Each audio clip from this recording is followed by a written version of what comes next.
FlossTube, welcome to my 6th FlossTube video, and I've decided that I'm going to try to do one every month, so this would be June 2018 FlossTube. I have a lot of stuff to go over this video, so I'm going to chug right along because I don't want it to be too long. I'm going to try not to go over 20 minutes, but we'll see. So first thing is I got some Happy Mail, even though none of it came in the mail, but I'm still gonna call it Happy Mail. I've noticed that a lot of my subscribers are also into paper crafting, and if that is the case for you, you need to also subscribe to my sister's YouTube. She also has Instagram, Facebook, all kinds of different social media things for her paper crafting. She's pretty big into it, and her craft room is exceptional. So her name is Chari Moss, C-H-A-R-I Moss, and just a little shout out to her. But she gave me some Happy Mail, and I'll go through that. So she doesn't crochet, but I have crocheted. I usually like the bigger projects, but she gave me the Creepy Cute book for crochet, and it has monsters, Medusa, skeletons, zombies, all that kind of stuff. She likes all that kind of stuff. She also gave me Donna Cooler's Christmas stocking cross-stitch collection. So there is 14 in this book and 15 in this book.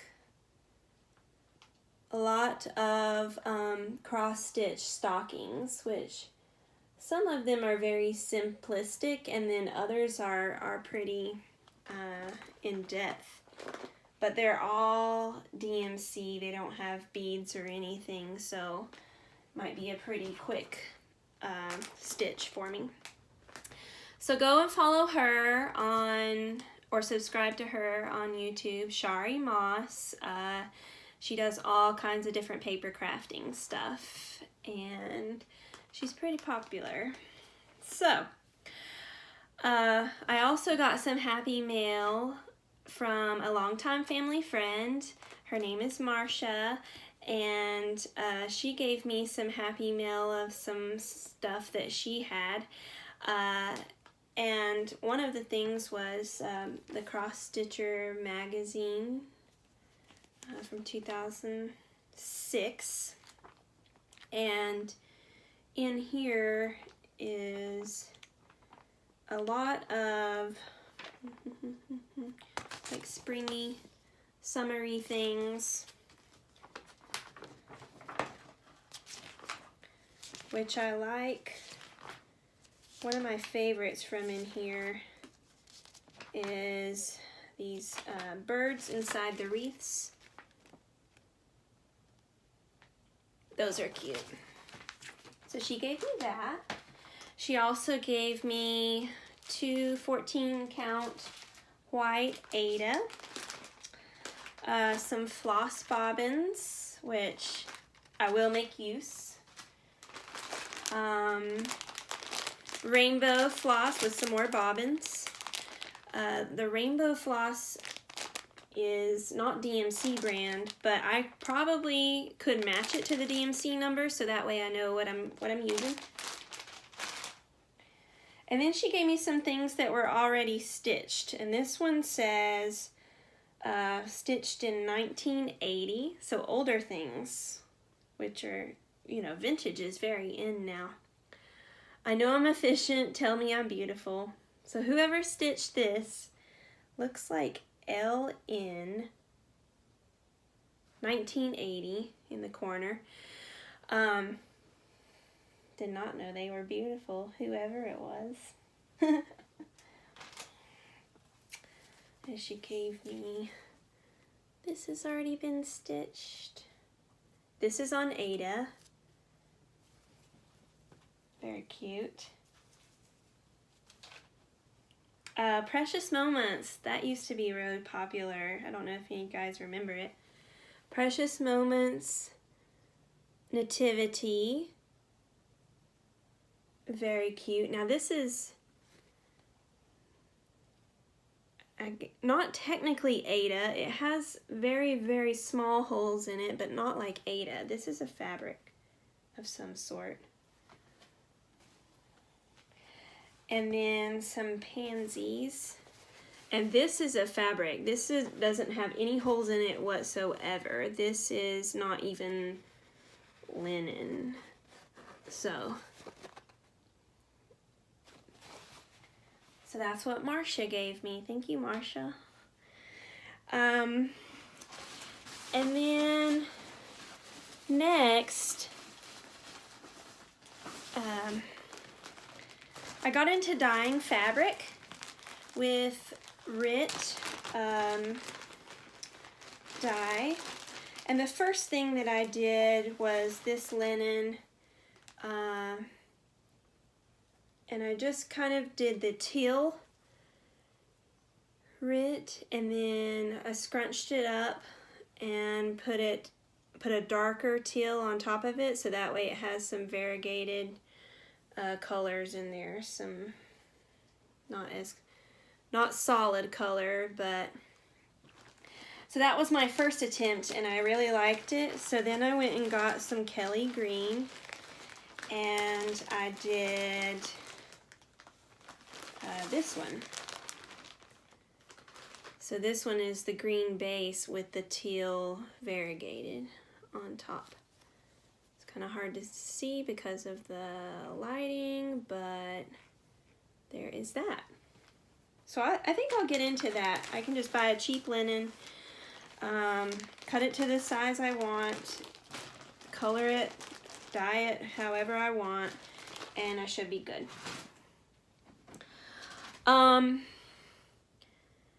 So for the dyeing of the linen, I watched Farm Girl video, and she was the most helpful and the easiest way to do it. So I'll put a link for her below, and also a link for my sister's YouTube below. So I finally found LNS in my town, my city. Finally, it's not really in my city, but it's close enough. There's not a whole lot of cross-stitch stores or yarn stores out in this area. But I did find one, and it's called Sassy Jack's Stitchery. It's in Weaverville, North Carolina. It's a cute little store, and it's attached to a quilt store as well, so lots of fabric and sewing machines and stuff like that as well. And over there, I found some patterns and some different things. So I got the 2016 Halloween, and I basically got it for, this is the pattern that I'm going to do out of it. For Summer of Salem's Stitch Along through Bewitched Stitches. I'm going to be doing this at some point, if I can start it. And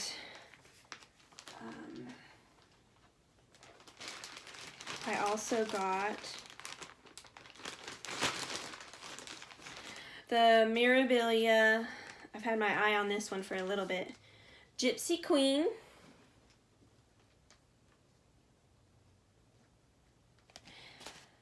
The Mirabilia Royal Games, Queen of Hearts and Queen of Spades, and the Mirabilia Petal Fairy. So I got all of that at my local needlework shop, LNS, Sassy Jack's Stitchery. I'm glad I finally found a place. I can order like the Mill Hill bead kits through them and stuff and not have to pay shipping or anything too crazy. I also got the Black Forest Fairy series or Pixie series from Nora Corbett, which includes the moss collector, the leaf collector, berry collector, and blossom collector. Now I can't decide if I want to do all these separate. If I did them on 32 count, then they would be, I think, about 8 inches wide. And so if that were the case, I can put all 4 of them together and have one long piece with all 4 of them, and it would be about 3 feet long, something like that. You let me know what your preference is. Should I put them all together or should I keep them separate? So that's all of that.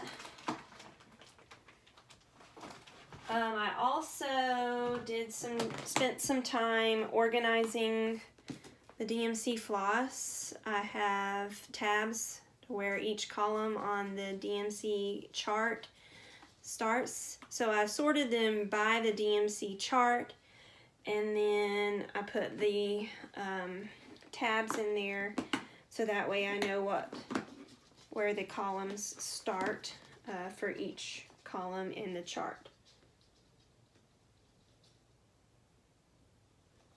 So I spent some time, a lot of time, organizing all of that, and it continues in this box.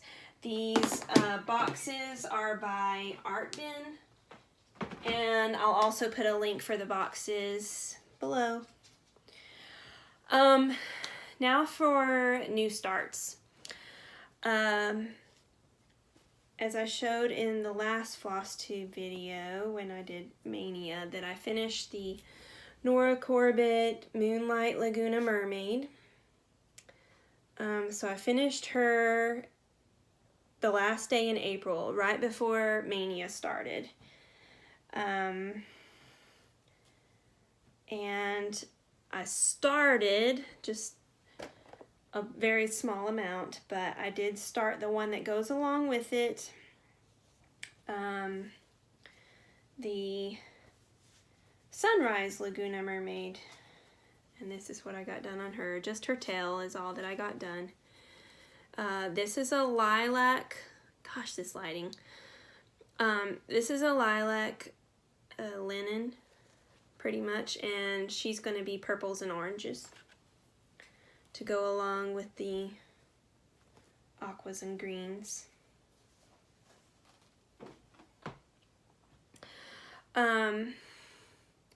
I also started a few months ago, but I just haven't shown anybody. Let me get it. I got a floor stand for this, so let me grab that. I started the large stained glass Disney characters, and so this is Pocahontas. I've got about half of her done. This is on 18 count black Ada, and it's going to be a full coverage piece, and I think it ends up being like, oh gosh, like 1100 by 400 or 1100 by 350 stitches. A lot of stitches. So I started that. I just hadn't showed anybody yet. And then whips that I've been working on lately. The Wizard of Oz Soda Stitch, which I started during Mania, but I've been working on that a little bit more. And this is what I have done.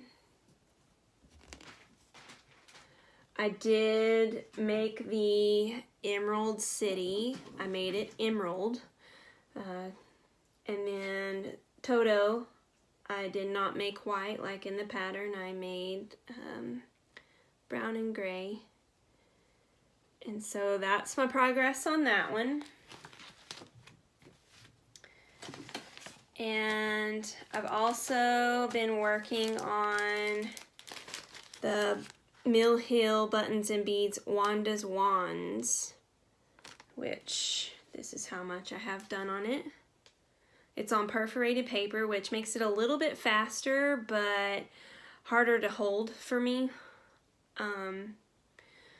But that's, I mean, one more sitting will get all of the stitching done, and then I'll be doing beads and back stitching on that one.